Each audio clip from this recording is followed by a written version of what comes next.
We're on. We're on. Boom. We're on. First podcast, Henry and Leo show. Special guest today, Sam from Seltzers. How are you, mate? Here I am. Bloody good. Cheers for having me. Yeah, good. What's been going on? How's the world of Seltzers? Yeah, not a whole lot. Just been more of the same. Just, don't know really. Bit of admin. Trying to come up with some new flavours, that kind of thing. Shit, yeah. Yeah, I mean, last time we spoke, how many flavours did you have out? Maybe it was beginning of last year? Three flavours? Two flavours? Yeah, we had our first flavour in these cans. That was June last year. We had the 1.8s back in the day. That was like November. Ruthless. 2019, yeah. It was a better time, a simpler time back then. A simpler time. Are we thinking of bringing back the 1.8s at all? Oh, it's not easy. We'd love to do it at some stage, and we'll see what happens. It's not looking good for any time in the near future, but is that just up to the tax on them, or? Yeah, it's basically because of the tax. Because our costs are quite high, because we're still pretty small. The tax was really just killing it. It was basically when you go above 6%, the tax rates just change, and that was just. Yeah, it wasn't happening for us. We would have had to charge sort of over $30 a box, which is just kind of... Yeah. I mean, as the general demographic, quite that uni student kind of... Where are you finding most of... It's definitely a student drink, so sort of Dunedin, Christchurch, Wellington. Yeah, it's massive. I mean, the first time that we kind of found out about it was when we went down to Dunedin. Yeah.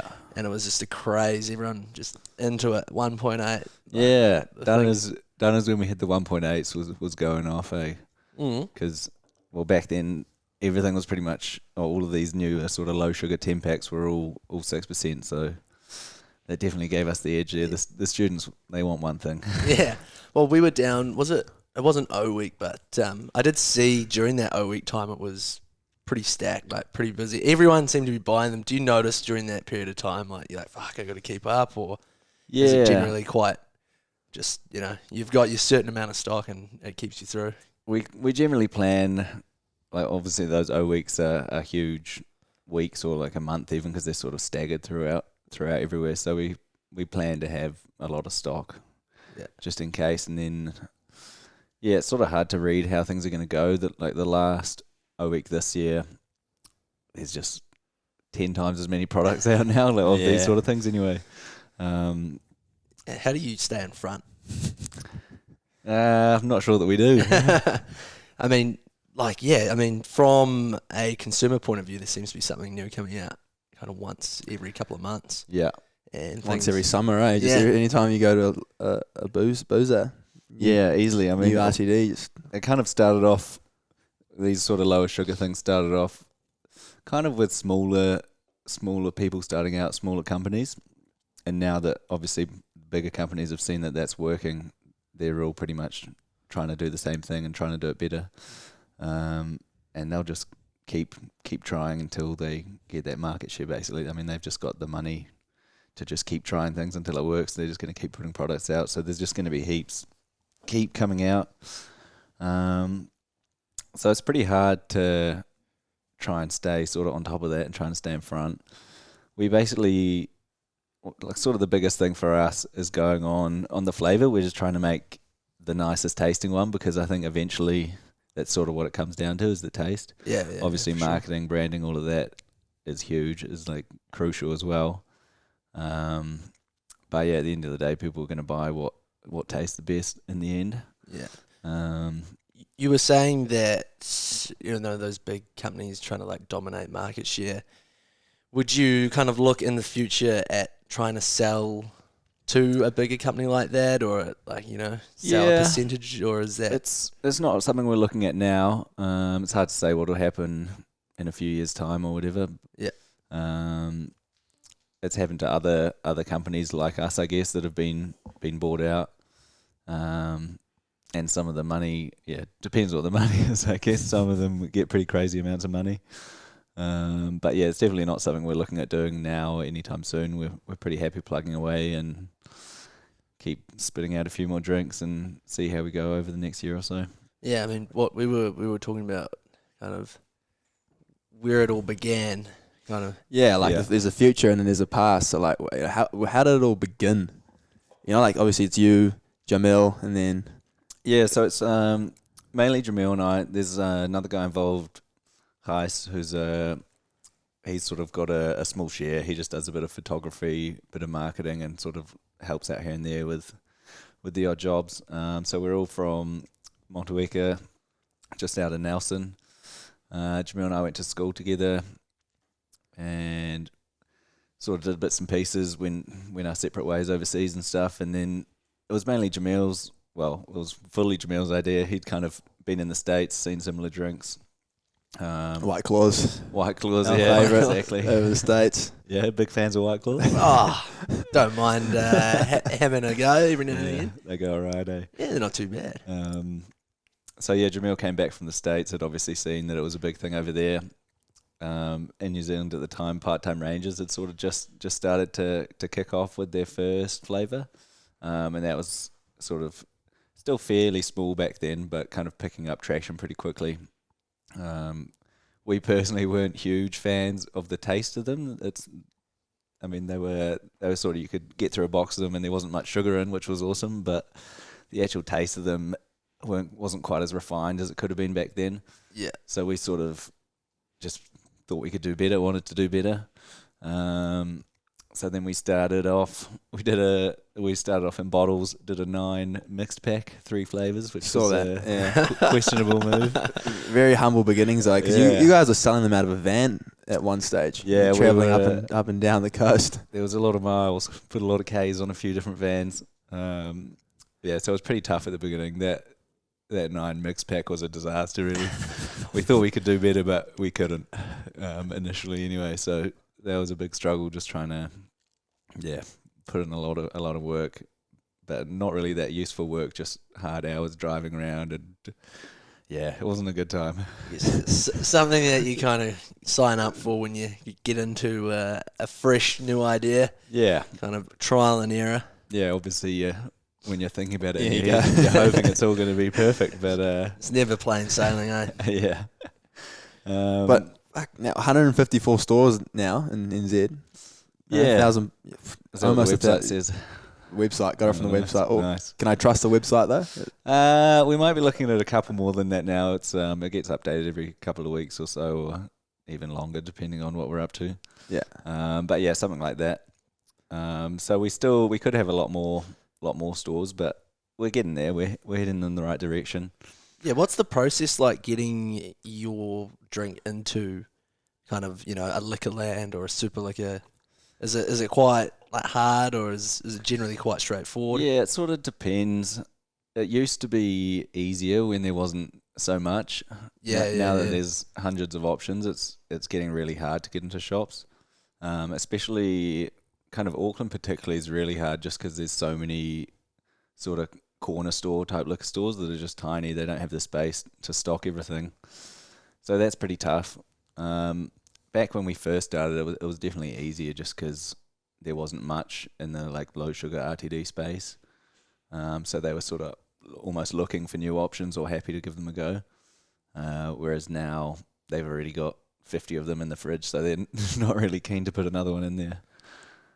Have you ever thought, obviously a part of kind of the whole Seltzer brand is it's low sugar and essentially better for you than other drinks, but have you ever thought about maybe upping the sugar, getting a little bit more flavour in, or is it all about keeping it under that 2%?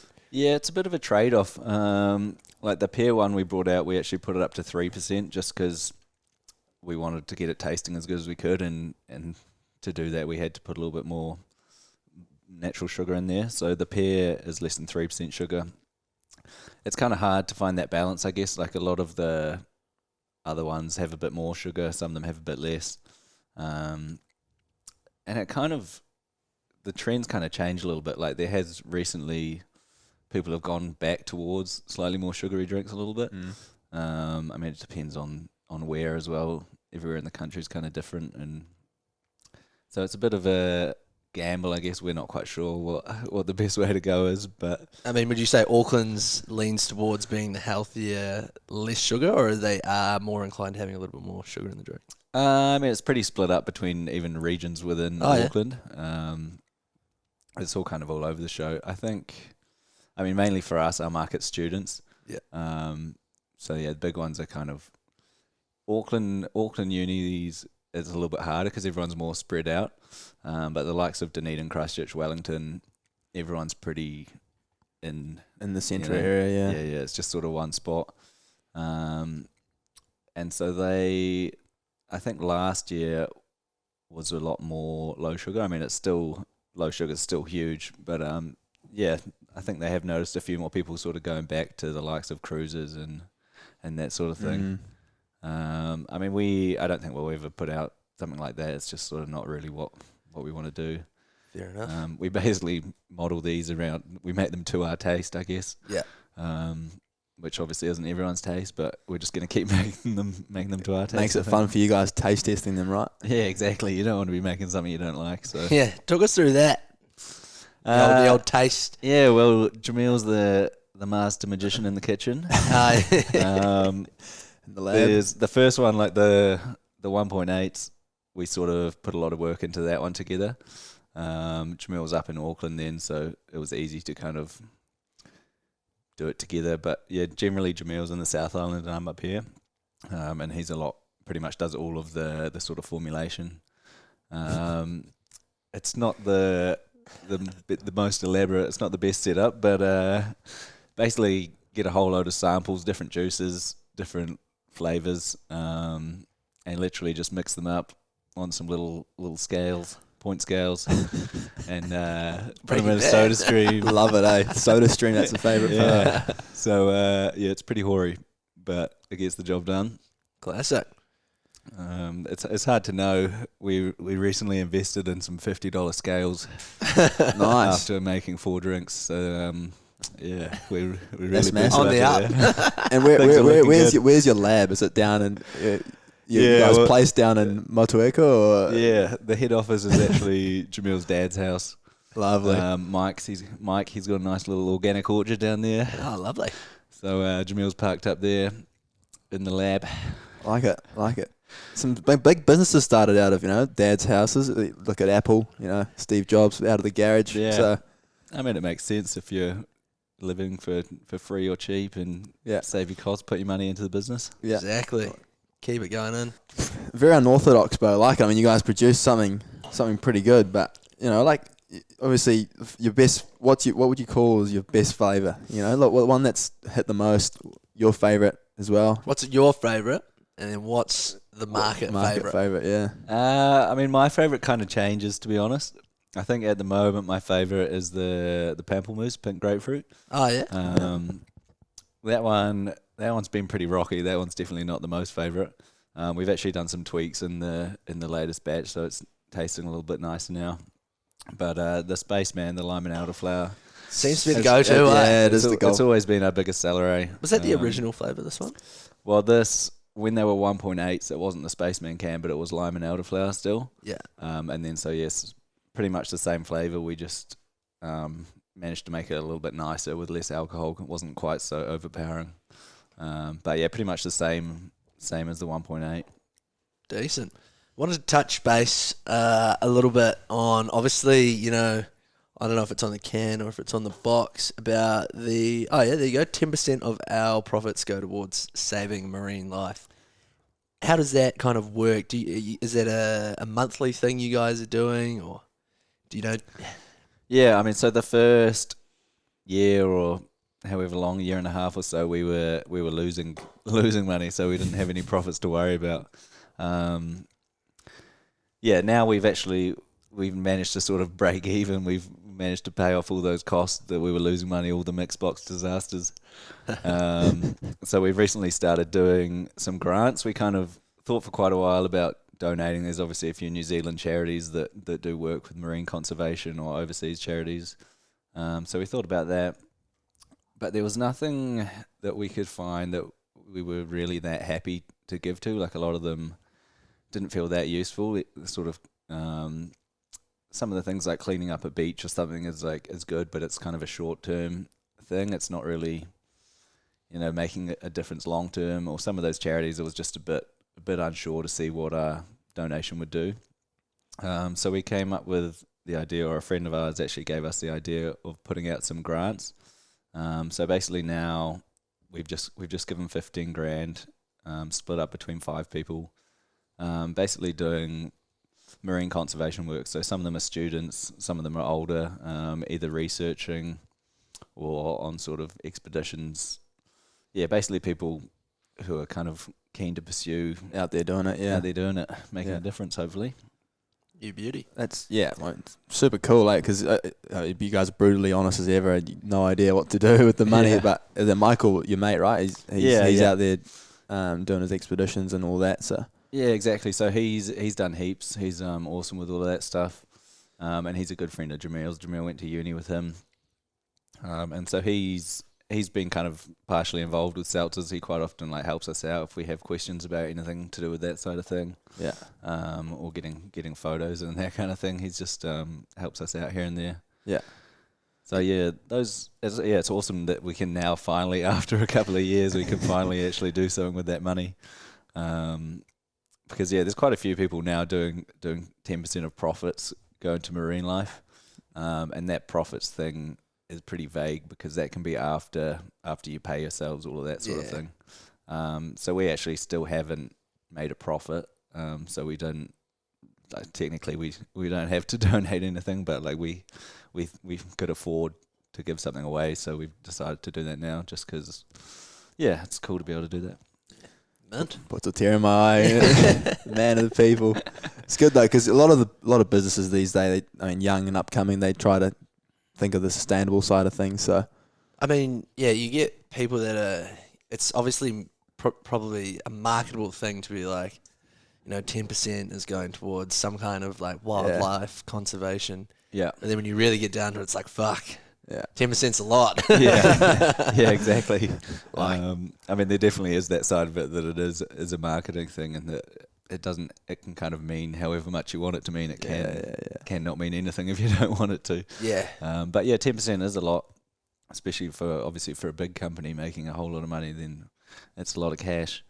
But yeah, it's cool to see people start doing that. That's good. It's a good idea. When you were, obviously when you're first starting out, how often were you just like, this is a fuck up. This is a waste of everyone's time. Let's just call it a day. Yeah. Did you have many days like that, or was it pretty like, you could kind of battle through it and think, you could see the bigger picture and the end goal? There was definitely a couple of days like that, not gonna lie. Definitely revolving around the mix box. The mix boxes, we had a lot of mix boxes to get through for a while, just because, it was just a bad idea from the start, really. How many did you make? I couldn't even tell you how many we made, but there was a while where we had about 15 to 20 pallets of them. Lovely.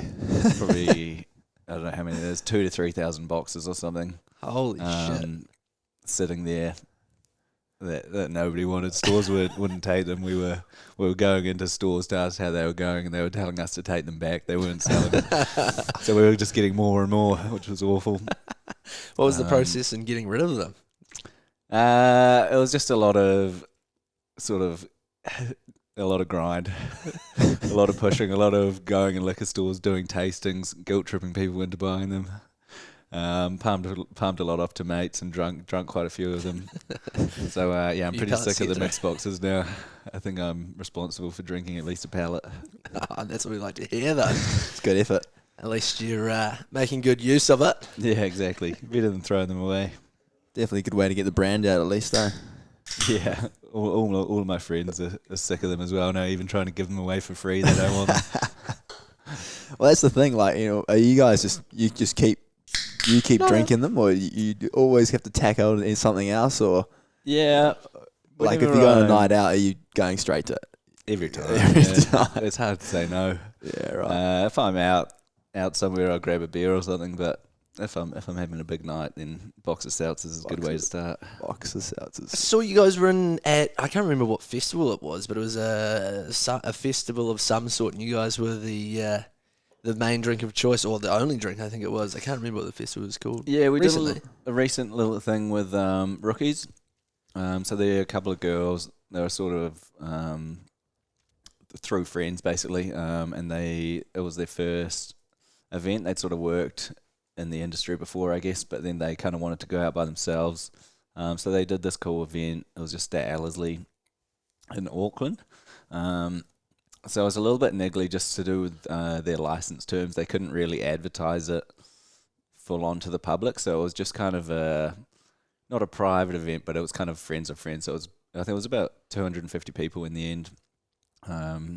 So yeah, that was cool. We just had seltzers over the bar basically. Yeah. And they were doing that for charity as well. So that was cool. I mean, are you looking to get more into that? Like, I know the part-time Rangers guys paid some kind of astronomical fee to be at Rhythm and Vines. Is that an eventual goal? It would be nice. Oh, sorry, mate. Yeah, it'd be nice to do that. It is a lot of money. So Yeah, do you know the rough figures? I don't know if anyone can talk about that, but yeah, I've heard different things spat out. I think so. The latest one at R&V was Rinse Vodka, and they had like a 3-year. So they sort of at R&V 3 years in a row. The numbers I've heard are over 6 figures. So and that's 6 figures is just to get the contract. So that's to get the contract, and then you sort of hope to make some money back on your drink sales. Yeah. Like I said, I'm not really too sure on specifics, but you need to fork up a lot of cash up front, basically, which is very hard for us to do right now. So a lot of capital to get there. Yeah, so it would be nice, and like it's obviously huge. That's kind of what propelled Part-Time Rangers at the start. They got into R&V early on, and that really rocketed them forward. Like they started killing it after that, basically. Or is it a case of just going, like, making your way up the festival chain, or? Yeah, I mean, if you have the cash to do it, then obviously it's ideal. For us, it's just kind of the two of us, basically. We don't have that kind of cash to be able to do it, so we're just, more of a sort of slow grind, I guess, for us. I mean, we're heading in the right direction. Things seem to be going decently. Nice. So maybe one day we'll do something like that, but for now we're sticking to the smaller events. Would you ever look into like external investors coming on board to like get you over the line for something like that? Has that ever been a thought, or has it always been just we're going to keep it to ourselves, want full creative control, we want to drive it? Yeah, it's been a toss-up, I guess. We have thought about it quite a bit, and we sort of looked at it a little bit early on. But it's kind of a tricky one because especially early on or even now, I guess when you're not doing much volume, the company's value is quite small. So if you're giving away a share of the company, it's not worth that much. You won't get that much money for it. Yeah. So if you can sort of get loans, it's better because you manage to keep the full company. We can sort of do what we want still. But it is a toss-up. Like if we did get into R&V, if we say we did get someone on board who gave us $100,000, that might get us across the line to go to R&V or something, which could be huge. So it is definitely like something we consider. But yeah, so far we've stayed away from that. Just kind of sticking to the grind. Yeah, I mean, there's so many different festivals going on right now. Like, COVID, New Zealand's free. Everyone's just going, let's start a festival. Different kinds of music, get into it. A lot of that, yeah. So definitely somewhere to get into, right? Yeah, we should. I mean, because it's just the two of us, we kind of we don't put as much time often into marketing or kind of trying to work with festivals and things like that as we should. Just because we end up spending a lot of time. I mean, there's just a lot of admin and logistics that goes into it. And then we've kind of brought out these 4 flavors in the last year. So just coming up with the new recipes, all the packaging, coming up with the new flavors, and all the logistics and admin just kind of takes up a lot of our time. So we're not very good. We're not as good as we should be at the marketing side of things. Is that something that maybe down the line, I don't know, maybe not this year, but maybe next year you look at getting someone on board to like kind of implement? There's definitely potential there. I mean, the last few months really is only when we've managed to sort of break even and start to be in a good place. after we did the mix boxes, we did the 6.9s, the 1.8 standard cans, which were also good. But we realised after we made them that there was a different tax rate, so we were losing money on those as well.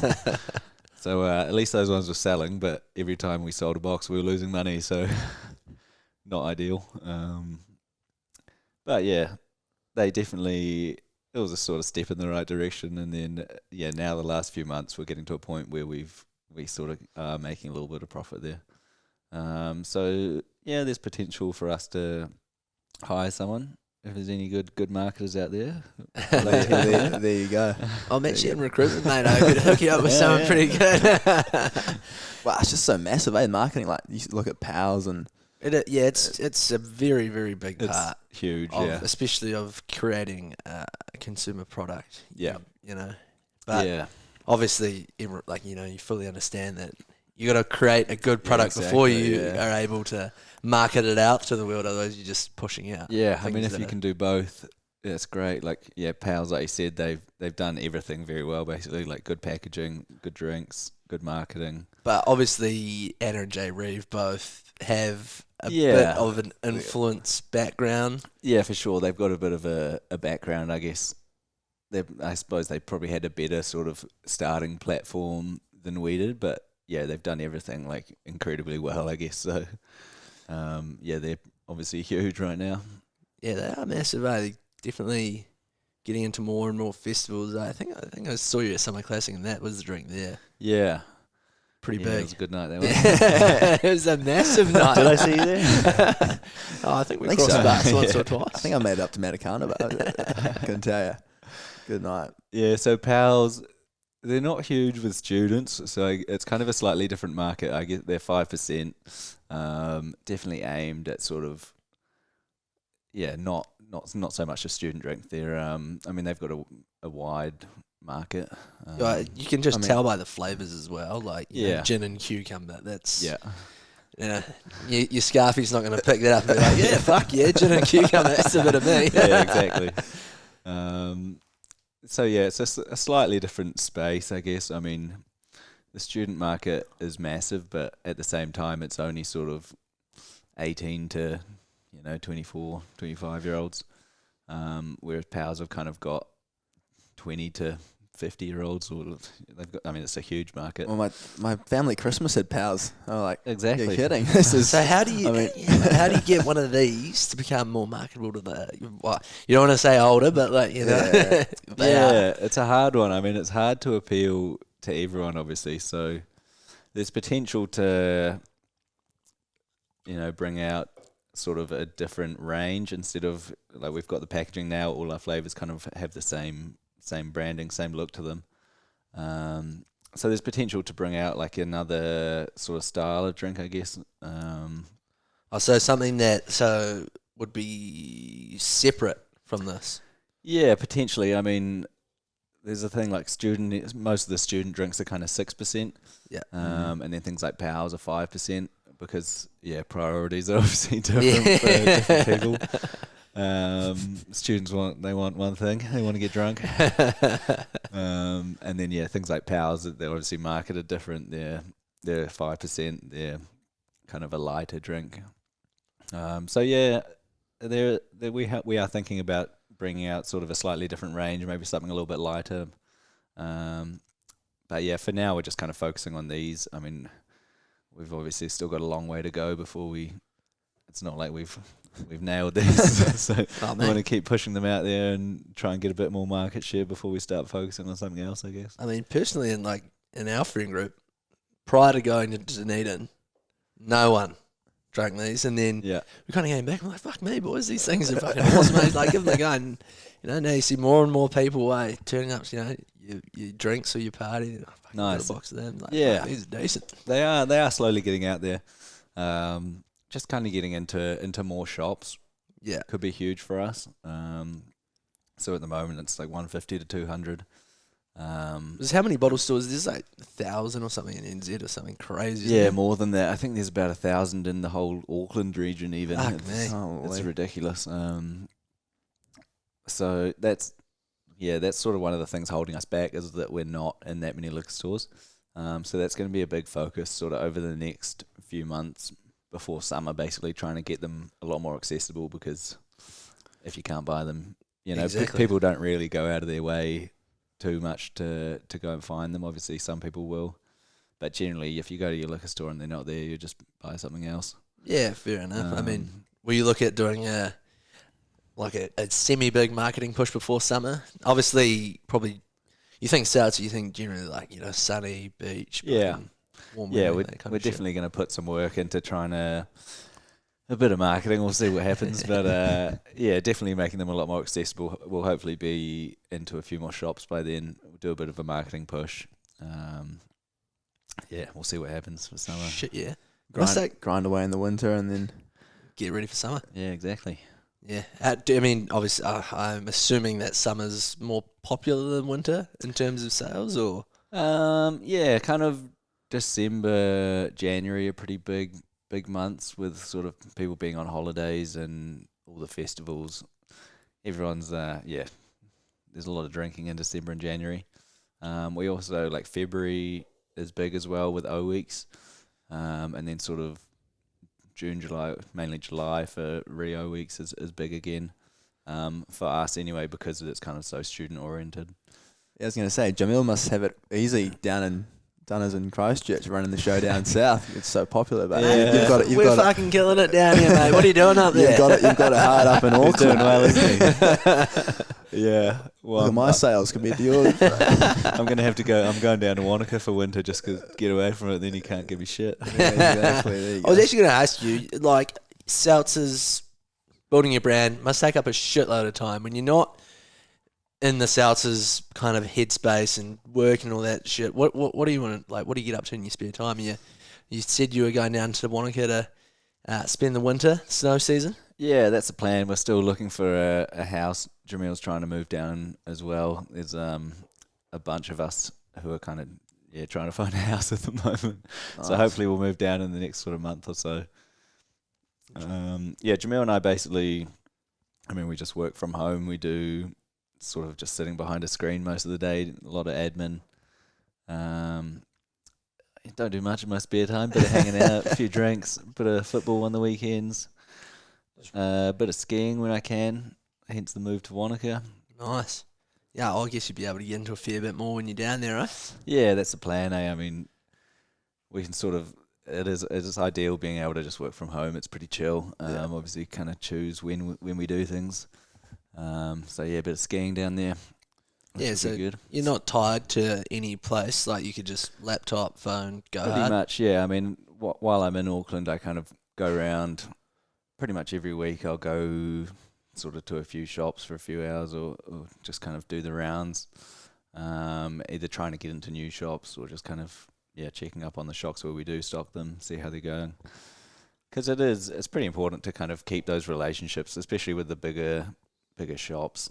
They definitely, if you treat them well and you get on with them, they'll give you a better spot in the shop, or they'll try and push them a bit harder. It's all about relationships, eh? The old It is, business, yeah. isn't it? You just got to keep servicing those relationships. Yeah, so might suffer when I'm down in Wanaka, but we'll see how we go. How long would you go down for?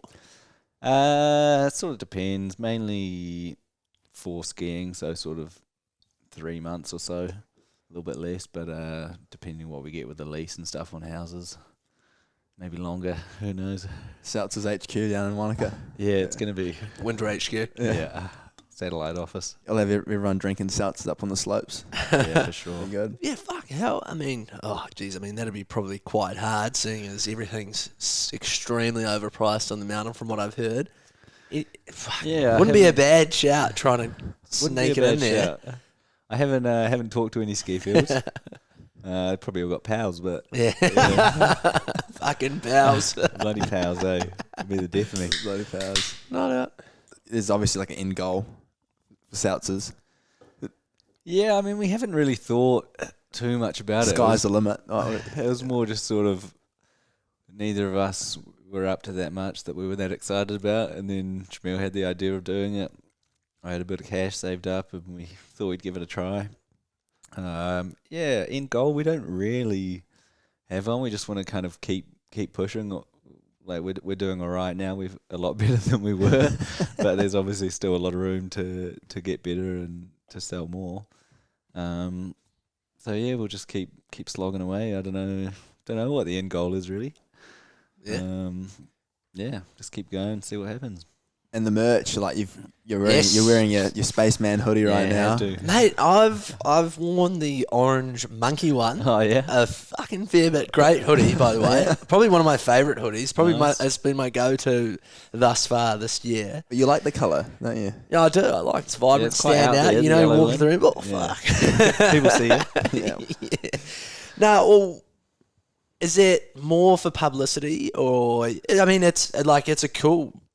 I reckon it's a cool idea. It's something that people are interested in. I was out doing the other day. Someone's like, "Holy fuck, is this Seltzers thing?" I said, "Yeah, mate."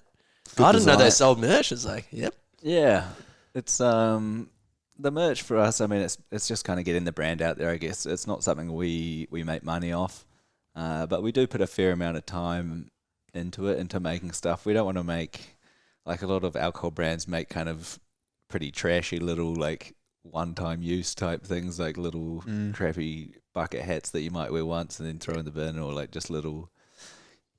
Sometimes like clothing, but quite often it's not really stuff you'd wear just for the sake of wearing. So we actually tried to make, decent clothes that even if you didn't love seltzers, you might wear it anyway. But yeah, it's not something we make money off. It's just trying to make something decent that'll get the brand out there. Yeah, I mean, are you selling much of the merch? Is that something that people are quite into, or is it just kind of Yeah. ticking away? It just kind of ticks away. I mean, I can't even think how much we normally get. Sort of, I think like 10 orders a week, maybe. No, that's not Um, bad though. That's something, pretty good. Yeah. So it's definitely worth doing just for getting the brand out there. Yeah. So we'll just keep sort of every time we bring out a new drink, basically we'll put out a new piece. Plenty of giveaways as well. Yeah, it's good for the giveaways. Yeah, 'cause- good to get people sharing all your product and yeah, exactly. Instagram and all It's, that. Yeah, it's nice to have something to give away, especially when people ask us to. We get a lot of people asking us to sponsor parties. Basically, people who just want free drinks. And there's not I don't know, giving a student flat a couple of boxes of drinks for their party. They're just going to drink them before everyone turns up, and then no one's going to see it.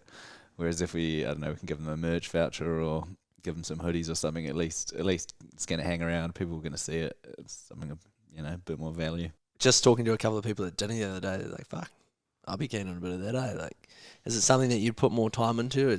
I know it's hard. You'd like, obviously, it's a fucking drinks brand, not a clothing Yeah. brand, but yeah, I mean, would it be something that you'd put a bit more time into and kind of? I mean, I guess it comes down to marketing in, doesn't it? Really, Yeah, it all comes down to marketing, doesn't fucking it? marketing, eh? Yeah, I can get Jamil on it. He's he must he's be up to covered nothing down there. Yeah. Yeah. Oh, he's killing it now. He's fucking He doesn't skiing need on the to. piss. He's having a great time. Here I am stuck in traffic in Auckland. Oh, that fucking traffic, mate. Tell you what. It'll get you. It'll be the death of me. I can't stand today. Nah, it's absolutely shit house. One of the last questions I had for you. Mm-hmm. You've started from the bottom, Humble beginnings. humble beginnings, down south. You've got it to a point now where it's starting to move along at a pace that you'd be reasonably happy with. Yeah, definitely compared to how it was a year ago, we're happy. I mean, it's probably not you probably don't want to give too much away, but would you advise anyone that was thinking of getting into the RTD business along with everyone else? Yeah. Would you have any key advice to give everyone? Don't do it. Apart from that, I mean, it's tough. It's definitely tough right now, just because of the sheer volume of how many other ones there are. If you've got a good idea and you back yourself, then go for it. But it's not going to be easy. Now that the sort of bigger companies are all having a go as well, they've just got so much backing, so much money that they can just, they can pay the liquor stores to put stuff front and center. They can do good prices. They've just got so many options to make it appeal to customers. Whereas if you're someone starting out, it's really got to be a good product to compete, basically. Sort of, I guess those bigger companies can get away with having something not quite as good because they can push it in other ways. So starting out, I'm not going to say don't do it, but you've got to either have really good drinks or some sort of new marketing idea, I guess. I don't know, something big like Part-Time Rangers, for example. When the drinks weren't that good, but it was new, low sugar, and the whole 10% of profits to. Yeah, I mean, where can anyone else go from here? I mean, you always say that, and then something new comes out, and you're like, fuck, how did I not think of that? Like, how did that not come across? Someone will think of something, I guess, as they do. Absolutely. And, I mean, you've got Auckland, New Zealand nightlife, like bars and stuff. I mean, is it a goal of some sort to get Seltzers into, I don't know, a range of bars or bars at all, or is that something that's come kind of? Yeah, bars are kind of tricky. They don't have a whole lot of volume. Compared to a liquor store, somewhere will go and buy a box, so they'll buy 10 cans, whereas at a bar, people aren't buying that same volume, and mostly at bars, people are buying kind of tap beer. Wine, or like spirits, rum and coke, so they can just absolutely rip something up exactly. for $12. Here you go, mate. You're not so many people buying cans of things. Clubs, there's definitely some potential there. Like, there's a lot of clubs where people buy cans or bottles. Again, it's something we haven't really put that much time into, which we probably should. But yeah, I guess it's sort of. There's not so much incentive there for bars as there are for liquor stores, just for the volume side of things. But definitely valuable. And the likes of like Powell's are obviously at quite a few bars and things now, and they do go all right.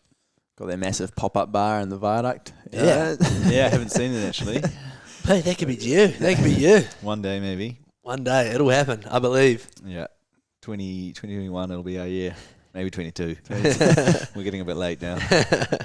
Brutally honest as always, but we're in the winter now, so it's Rio Week's next big milestone probably. Yeah, stocking up, big target. We're hoping for a good Rio Week. We'll see what happens, but a lot of drinks out there now. Dunner's so popular. I don't have my own drinks brand, but I'd be pretty confident that Seltzers would be one of the top sellers in Dunedin. They fucking love it down there. Yeah. Mate. Dunedin, Wellington and Christchurch actually. Dunedin initially was definitely our biggest, but in the recent sort of 6 months or so, Christchurch and Wellington have picked up a lot and almost overtaken Dunedin. I don't know why really. Just I suppose everything happens in phases. It just depends where. Once one group of people start drinking, it kind of catches on. So it just happens at different times. Well, like even you guys say like the marketing is not that good, but you guys are always the ones that share the Instagram stories of people actually drinking your drinks. Yeah, and then obviously it travels around. Like definitely there's some value to it. I mean, our Instagram page, we try and stay away from the sort of generic post. Kind of a lot of people do it and it does work, but we try and keep it pretty real. We try and be pretty open about who we are. We don't really know what we're up to. We're just two guys. And we try and show that in our Instagram. I think people appreciate the fact that we're just two guys having a go. We're not some big company with it all going for them. So, well, I mean, that in itself is probably marketable. Like, look at all these guys that have got fucking mega bucks, backing them into all this shit. David and Goliath. Mate, we're down here chipping away, absolutely slaving away, and we're just trying to get it done, trying to give everyone the best drinks possible. Yeah, I mean that's kind of the message we try and get that across, but it's quite hard. Things like Instagram, you really need to sponsor posts so that they pop up as ads. Which it just costs money. That we put a little bit of money into it, so we might reach a few thousand people or something. But yeah, I mean, bigger companies would be spending thousands on just those ads. Yeah. Have you sorry about that, but fucking rude. I got a burning question and I don't want to forget it. The Part-Time Rangers guys did a giveaway. And it was a fucking massive giveaway. It was something about like holidays. Yeah. And I think at But the the time, golden can, was it? Yeah, no, not even that. It I was. remember they did like a Fiji. It was like a holiday Fiji type thing. holiday, valid sometime this year, Yeah.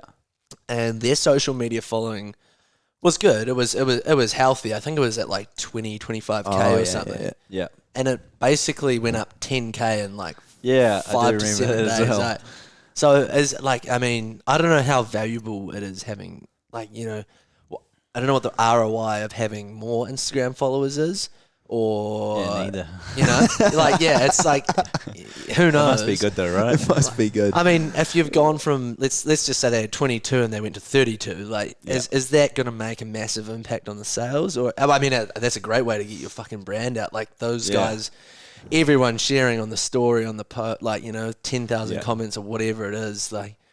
It's probably pretty hard to be like, all right, I'm going to give away a holiday here. It has crossed our minds giving away. Yeah, It has? And obviously that worked for them. Getting 10,000 followers or whatever it was is huge. And just having everyone sharing that, pretty much everyone in New Zealand. Who has it was, Instagram it was would have massive, pretty much seen that. You went onto Instagram and it was just stacked. Yeah. So it's an option. We'll see what happens. Just give it away, Jetstar. Whisper a few years, yeah. You just make it sound really good, and then someone goes on holiday, they get a bus ride. Return flights to the Gold Coast 5-star luxury hotel. Yeah, you got Jetstar I was flights, thinking mate. maybe down to Hamilton or something. Don't go there, mate. You got the Mana bus to Hamilton. You're gonna have a great time. But you're definitely prioritizing sustainable stuff, which is it's going to look good in a lot of people's eyes, and that's going to be massive compared to giving away the holidays and all that. So Surely, in that if you look long term, longevity of something, it's gonna pay off. Yeah, I mean, we're definitely. I'm not sure if it's just because we are too useless to think about marketing or not, but we're definitely trying to sort of. The main thing is having the best product we can, and sort of being honest, keeping it real. We're not we're not making anything up. We're just trying to make some good drinks that we like drinking and trying to sell them. Well, you got two guys that are brutally honest, Kiwi blokes, trying to make a difference, trying to get in there. But you got big 2021 coming up, the end of the year, the summer. What does it look like? We're hoping to have a new flavour out at some stage. Ooh. Well, I can't give anything away, but it'll round off the range nicely. That'll be our 5th out of so we've got 4 at the moment. Same sort of thing, but it'll just round off the range nicely. Your beauty. Is it hard to keep them all in continuation, or is it once you've got one down, it's like right, got that one down, we can. It's pretty easy for them to just kind of tick along. Once we got it made, we do a production run about once every month, depending on how much stock we've got. We normally sort of do a little bit of each flavour once a month. But yeah, it's pretty easy for them to keep ticking over. We try and kind of make them, if we bring out a new flavour, we try and make it kind of different to the other ones, just so it doesn't sort of take away too much from the sales of the other one. They sort of tick over pretty well once they're established. I mean, the Spaceman, that was our first one. That's still the best seller. This has got to be the staple for years to come, surely. Hopefully. I'm praying for it. Oh, well, bloody good, mate. Hey, look, thanks for coming on. Yeah, cheers for having me. Bloody pleasure, mate. First episode. No major hiccups in the episode? Nah, well, not yet. We'll see what happens in post. Equipment all got set up? Yeah, the equipment, yeah. Lights look good. Well, there was one thing that didn't make it onto the set. Most of it's here. You guys are glistening, honestly. Oh, fuck, Instagram worthy. A virginity for us, the podcast video. Breaking it down, you beauty. And we just love getting the insight on, the new and up and coming. Well, it's fucking interesting. It's interesting. And I'm sure, other people would take good value out of it, regardless of whether they're into the drinks industry maybe or some not. poor geezer's thinking about starting a drinks brand tomorrow and they look at listening to this. it. Having second thoughts. Oh, fuck. Oh, bad enough. Nah, bloody good, mate. Hey. Yeah, appreciate it. Thanks very much, Sam. Cheers, mate. Thanks Thanks for for your time. everything. You beauty. Good shit. Too easy. Cheers. See you later.